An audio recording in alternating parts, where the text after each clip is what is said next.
北市长柯文哲被询，蓝营议员拿陈时中说过的话追问柯文哲：吃猪睾丸会变聪明，体力会变很赞吗？会怎样？变聪明，体力很赞。他念哪个医学院的吗？陈时中啊。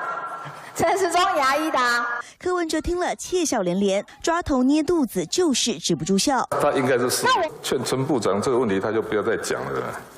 讲他不要去强力护航，就点点就好了。这是一种民俗的讲法嘛，小时候常听长辈这样说。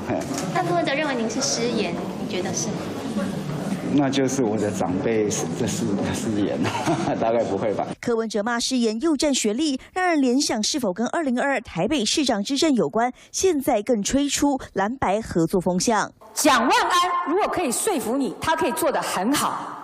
民众党也可以不提名市长候选人参选2022，这个话昨天讲过了，有没有效，算不算数？认为他是好的，我们都可以支持的，所以但是还是要准备。蒋万安要怎么说服你，他可以做得很好？我也不晓得。好，那如果我安排请他来拜访您一下，可以吗？可以啊。可以，那我即刻去安排。 请蒋万安来拜访柯文哲。在国民党做球下，柯文哲不断抨击陈时中。现在蓝营更乐的安排柯蒋会，蓝白合态势越来越明显。三立新闻黄大丰、周宁 SNG 小组台北报道。